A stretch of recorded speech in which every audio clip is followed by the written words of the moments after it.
digamos, vivido, eh, en la medida en que trata de la pubertad. Rousseau propone que la educación encauce esta energía hacia el conocimiento de las ciencias y las artes, y en este planteo se observa una reflexión moral en tanto las acciones o la práctica se impulsaría por esa fuerza. Entonces, en estos libros aparecería un resabio de esta moral sensitiva o materialista en un punto que pretendía Rousseau, pero que en el libro cuarto, claramente con la profesión de fe del vicario, vira rápidamente ese fundamento supuestamente sensitivo o materialista a, a digamos, vira a una cuestión más idealista, poniendo como fundamento de la moral a las evidencias del corazón, nunca definiendo lo que sea ese corazón. Entonces, en el extenso aparte de la profesión de fe, no da lugar a dudas de que Rousseau vira definitivamente cualquier moral sensitiva, según la proyectara inicialmente, y de la cual en los primeros capítulos sería posible reconocer algún resto, hacia una moral idealista al punto de que se preocupa por elegir una religión para Emilio. El punto es que en esta profesión de fe del vicario aparece una crítica muy fuerte a los filósofos materialistas, criticando punto por punto todas las definiciones de materialista. Para Rousseau, en la voz del vicario, la materia es inerte y necesita sí o sí una fuerza externa. Por otra parte, los hombres tienen una voluntad libre, afirmaciones todas críticas y contrarias a el materialismo que se va a expresar claramente en el sistema de la naturaleza del 70. El punto es que esta crítica al filósofo materialista o al filósofo pirrónico que el vicario critica en la profesión de fe, digamos, es un punto crítico porque el materialista adquiriría una tibieza en el ejercicio de los deberes. Este materialismo, digamos, no permitiría para Rousseau ninguna moral. Entonces, luego en el caso de la Eloísa también aparece el sentimiento como fundamento de la moral y se presupone este sentimiento originario y que emerge de un corazón naturaleza. Lo que me interesa sobre todo de la nueva Eloísa es la descripción que se hace de Volmar. Volmar, este personaje con quien finalmente Julia se casa. En una carta de Julia se lee una descripción de Volmar en la cual se destacan las cualidades de racionalidad, orden, justeza y honradez. Sin embargo, digamos, Volmar presentando al materialista ateo, ¿no? Y a pesar de estas características de racionalidad, de orden, de justeza y honradez, sin embargo, estas se ven opacadas por la frialdad de su corazón, que nunca expresa alegría ni tristeza y que nunca la busca. Julia parece quejarse cuando dice: no le he encontrado pasiones de ninguna especie, a no ser la que siente por mí, e incluso esta es tan constante y tan temperada que se diría que me ama lo que desea amar. Esta descripción que Julia hace de Volmar se completa con la descripción de Saint-Preux en una carta a Edward, en donde describe minuciosamente y extensamente la finca de los Volmar. Esta finca está estructurada de tal manera que se vuelve muy útil y muy productiva y produce un disciplinamiento de los empleados. Entonces, en la descripción de la finca de los Volmar aparecería, digamos, una moral materialista. En esta carta de Saint-Preux a Edward, que describe con tantos detalles el buen funcionamiento del hogar y de la finca de los Volmar, se podría leer en principio un elogio de la moral que se observa en la misma, moral de materialista, en la medida que se cumple a partir de la buena disposición material de los elementos que permite que la estructura funcione, manteniendo el orden dispuesto, arreglado, sin excesiva artificiosidad. Sin embargo, la crítica a esta moral materialista se lee también cuando se describe que en esta disposición Volmar es frío y no puede sentir. De eso ya se había lamentado Julia, quien se interrogó incluso acerca de los sentimientos de su marido para con ella.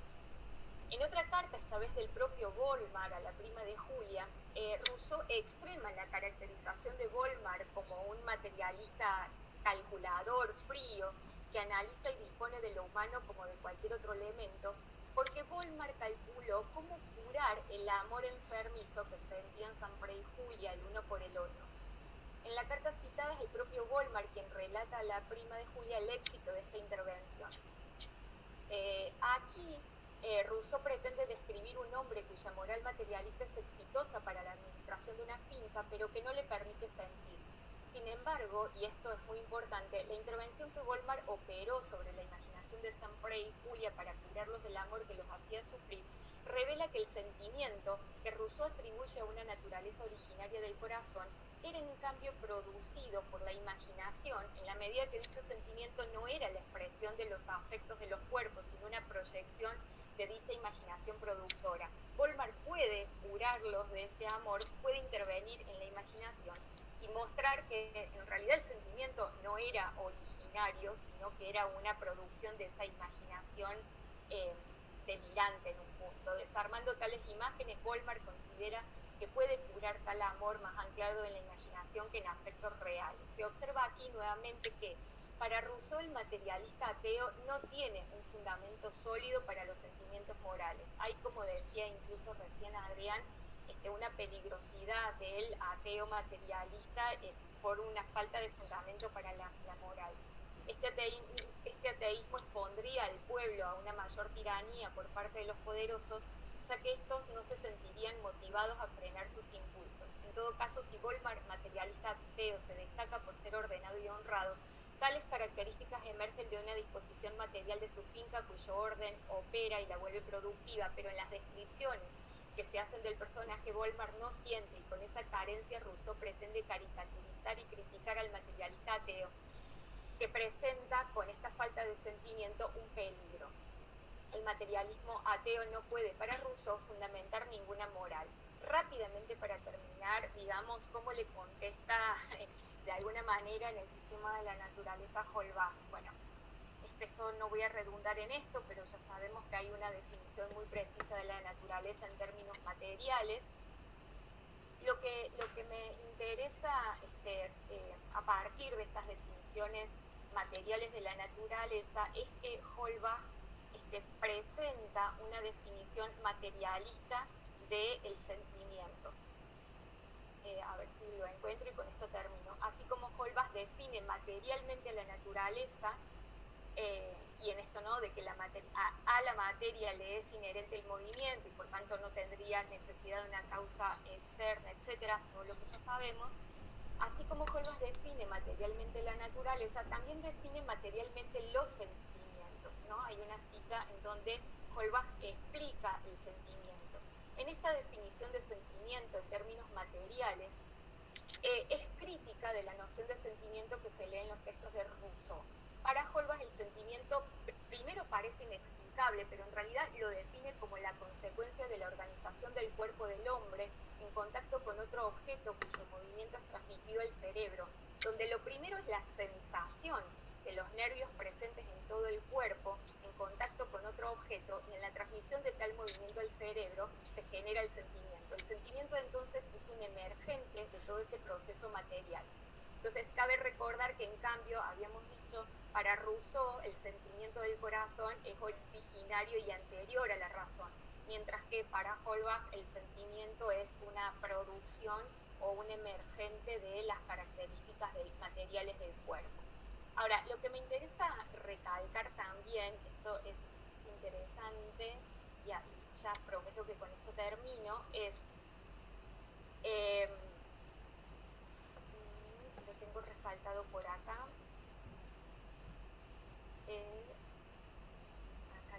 acá con esto quiero terminar.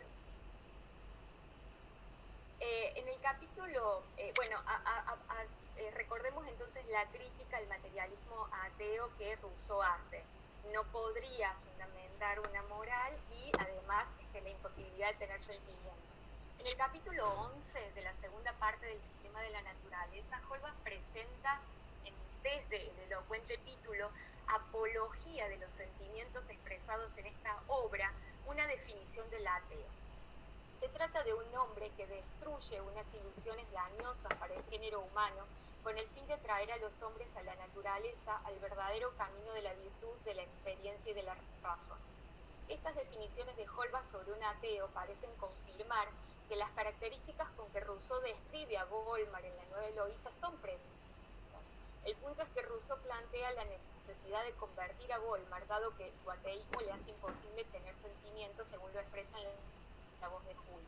Lo que quisiera destacar es que en los conceptos de Holbach está claro que el ateo puede hacer una lectura crítica de las supersticiones, un análisis racional del modo en que opera la moral teológica, un análisis que desmonta los fanatismos de tal moral, un análisis que incluso puede curar un amor enfermo. Dicho análisis racional anularía los delirios del fanatismo religioso, de modo que los argumentos de un ateo permitirían tranquilizar y fortalecer a los mortales contra un espectro cuya sola idea fue la causa de todos sus males. Holbach critica a quienes dejan de lado la razón por seguir ficciones absurdas, proyecciones imaginarias y fantasmas, como parece que lo hace el propio Rousseau en varios pasajes en donde parece abandonar las argumentaciones para dejarse llevar por tales proyecciones. Está claro, digo, que el filósofo materialista puede hacer este análisis racional, pero además, en la apología de los sentimientos morales de un ateo, Holbach plantea un plus. El ateo sí es capaz de tener sentimientos. Ser verdaderamente ateo, dice Holbach, es observar religiosamente las leyes santas de la naturaleza y seguir fielmente los deberes que ésta nos prescribe. Ser ateo es ser humano, justo y bienhechor, y es respetar los derechos del hombre. Ser ateo y sensato es rechazar las ideas quiméricas que podrían hacer desconocer los consejos de la razón. Por último, la ética atea materialista muestra que para conservarse y alcanzar la felicidad, el hombre se debe siempre a los demás, por lo cual está impulsado a la vida social y para ello a construir relaciones reposadas y en concordia. La ética materialista de un ateo no solo presenta unos deberes claros, fundados en una reflexión racional sobre la naturaleza y la vida social, sino que orientan las acciones de los hombres con vistas a la felicidad individual y del resto que componen la sociedad. Esta clara presencia de la felicidad como un bienestar duradero que reconoce los placeres y los dolores en la ética materialista contesta nuevamente la descripción caricaturesca que hace Rousseau del materialista ateo Volmar, que según quedó dicho en la voz de Julia se define como virtuoso pero incapaz de sentir.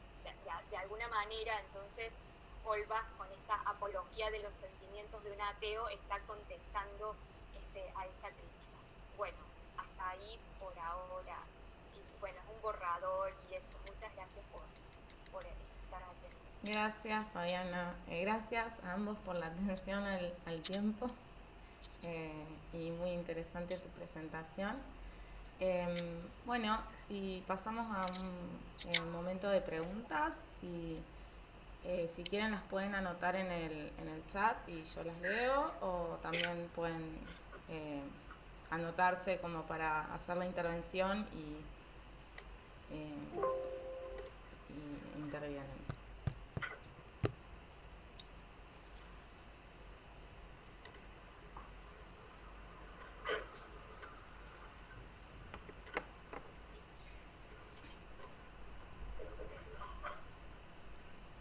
Bueno, están Silvia y después Natalia.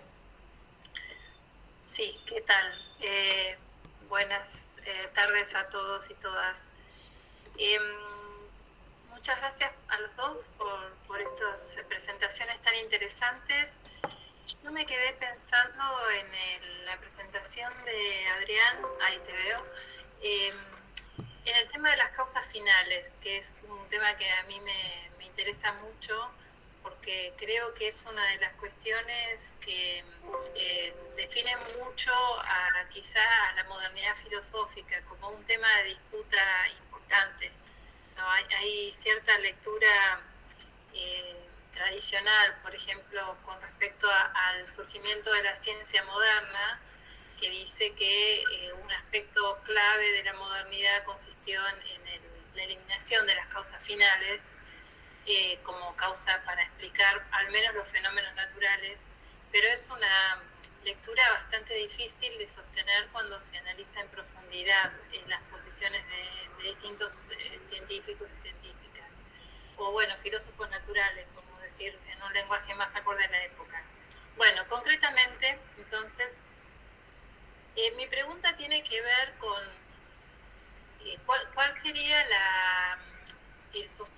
metafísico por esta preocupación por las causas finales que lo anima a Voltaire. ¿De dónde viene esa preocupación? ¿Cuál sería, si se puede decir, la causa última que explica que esté tan preocupado por esta cuestión? Y de nuevo, para ver si me quedó claro, si en ese aparente cambio de lectura, si no te entendí mal, respecto de Spinoza, ¿cómo hace para, si no entendí mal, para hacer decirle a Spinoza que en realidad sí acepta las causas finales? Porque creo que en el diccionario filosófico decía que no, pero no recuerdo exactamente, es decir, Voltaire decía que no. Y bueno, me intriga mucho eso, cómo lo estás viendo vos. Gracias. Gracias, Silvia, por el comentario y la pregunta. Sí, es extraño o sea, el giro que hace Voltaire y cómo intenta hacer defender a Spinoza las causas finales. Él dice que probablemente su sistema defiende las causas finales a pesar de Spinoza mismo, ¿no? Como leí una cita en la que él dice que finalmente Spinoza no siempre tenía ideas claras, ¿no? Él está muy preocupado más que por la cuestión de las causas finales, por la cuestión de Dios, porque él considera que sin Dios, él o sea, todo el tiempo defiende la idea de Dios, ¿no? Yo estimo que por cuestiones políticas, sobre todo, porque él dice muchas veces que sin Dios no hay orden político, ¿no? Y parece que las causas finales van de la mano para Voltaire de la idea de Dios. No puede haber Dios sin causas finales, orden sin causas finales, ¿no? Y como vos decías, efectivamente, hasta mediados de los años 60, Voltaire critica a Spinoza, y recién en el año 71, en este texto, en los años 70-71, comienza a rehabilitarlo de cierta forma, yo creo que con la intención justamente de hacer frente, ¿no?, a todo el grupo d'Holbach y Devaux, y convertirlo en una especie de aliado para sumar pero al mismo tiempo es raro, ya cierro con esto para no ocupar demasiado tiempo, es raro porque él intenta hacer frente a ese materialismo ateo, pero al mismo tiempo intenta acercarse de alguna forma, imagino yo, como decía al principio, por el interés que Voltaire tenía en que no se rompa el grupo, porque el grupo del que se quería presentar como una especie de director, ¿no? Entonces se dan todos estos movimientos donde se cruza para mí la estrategia, digamos, la coyuntura, la estrategia política y cuestiones de índole teórico-filosófica, ¿no? Pero bueno, el resultado es verdad que es raro, ¿no? Y bueno, como decía, es un trabajo que está en proceso y me parece que hay bastante para trabajar porque me parece que hay un giro en Voltaire hacia esos años en relación a su metafísica, pensando en los textos de los años 30-40, que me parece que está un poco motivada por todas estas cuestiones coyunturales. Con esto explico más o menos, respondo a la pregunta. Gracias. A vos. Bueno, le paso la palabra a Natalia, que tenía una pregunta. Creen que estaba muteada. Sí, gracias.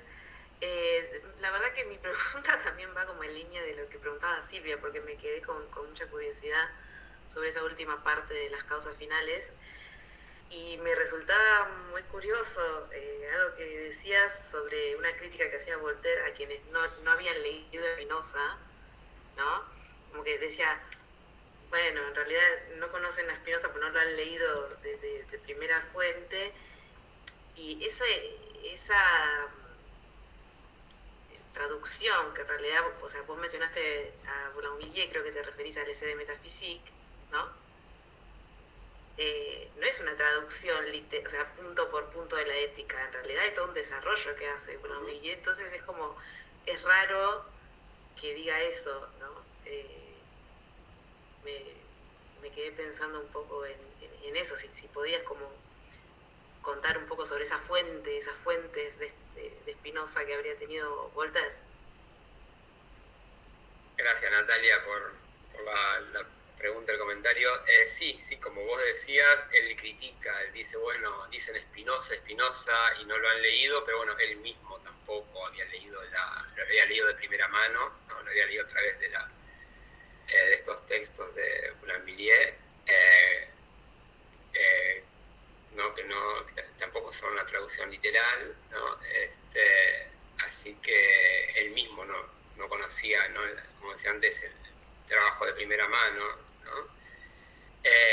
Pero como decía antes, en relación a lo que decía Silvia, me parece que lo que está intentando Voltaire es de alguna manera traerlo para su lado a Spinoza, de una manera extraña, ¿no? Porque él reconoce incluso que dice, bueno, en muchas partes Spinoza mismo critica, ¿no?, las causas finales, pero finalmente hay algunos pasajes, ¿no?, y se refiere a los pasajes que ha leído en el texto de Boulainvilliers, donde parece haber, o sea, donde las reconoce, ¿no?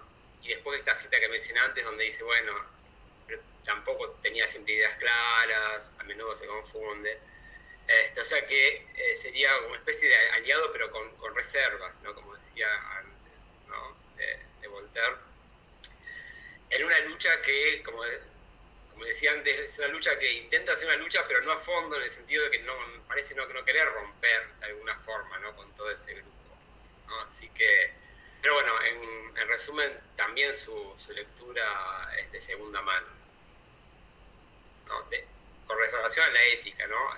El Tratado Teológico Político, bueno, ya lo conocía de antes y lo había usado incluso lo había usado en la época de Siré, cuando hacían la crítica de la Biblia, ¿no? Vos sabés muy bien, ¿no? Junto a Miguel Chatelet. Es que yo supongo que el texto de Boulainvilliers también lo conoce desde entonces. Porque aparte es un texto que no se publica solamente con ese título, sino que también aparece, hay una versión anterior que es Refutación de Spinoza, o sea, aparece como con varios títulos y es probable que lo haya tenido a mano, digamos. Puede ser. Me parece que lo leyó después, pero puede ser, habría que investigar. Gracias, Natalia. Sí, yo lo decía porque en el caso del de la Liberté, que es un texto que se suele atribuir a Émile du Châtelet, que es de esa época, 37-38, una de las fuentes que yo considero, o que yo me parece haber identificado a mí, es justamente el texto de Boulainvilliers, o sea que sospecho que puede ser que lo hayan tenido antes. Muy probable, sí. Gracias por el aporte. Buenísimo. Yo tengo, si nadie más tiene una pregunta, tengo una pregunta para Fabiana. Bueno, muy interesante tu presentación. Quería como que te explayas un poco más porque entiendo que había un montón. Y para eso quería consultar desde lo que yo conozco, ¿no? La moral sensitiva o el materialismo del sabio es un texto nunca escrito, digamos, ¿no?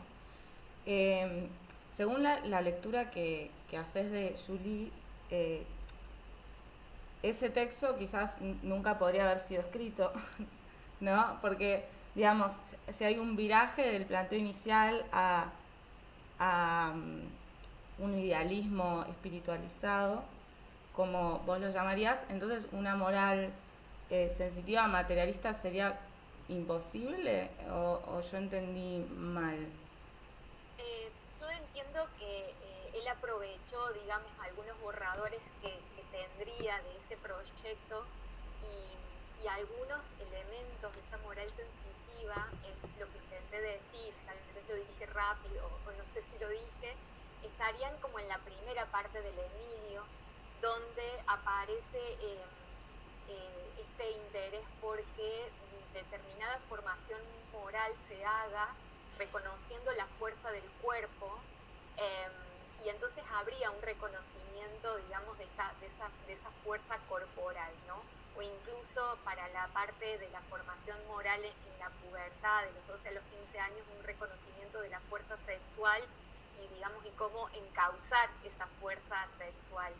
Entonces hay, de alguna manera, elementos de esta moral sensitiva en la primera parte del Emilio, pero que yo entiendo a partir de la parte cuarta, del capítulo cuarto del Emilio, donde aparece la profesión de fe, ya hay un viraje, y aparece la cuestión del corazón y el sentimiento como originario, pero nunca definiendo lo que sea este corazón de donde emerge este sentimiento originario anterior a la razón, digamos. Y bueno, y el Emilio y la Eloísa salen en el 62, 63, cuando ya se había efectuado la separación del grupo de los materialistas, ¿no? Hacía ya bastante tiempo, pero en el Emilio, y también en la Eloísa creo, en el Emilio seguro, tendría que revisar la Eloísa, hay pasajes en donde hay referencias a Condillac, por ejemplo. Por eso yo al principio intenté decir que Condillac era un punto interesante dentro de ese grupo en donde se reunían, pero digamos discutían cuestiones. Cuando Rousseau critica en la profesión de fe del vicario punto por punto la filosofía materialista es porque la conoce muy bien, digamos. Eso es. Pero bueno, hasta ahí llego, no sé. No, buenísimo, muchas gracias. Muchas gracias a vos. Bueno, si no hay más preguntas, consultas o comentarios, pasamos a un pequeño receso de 10 minutos antes de la segunda parte.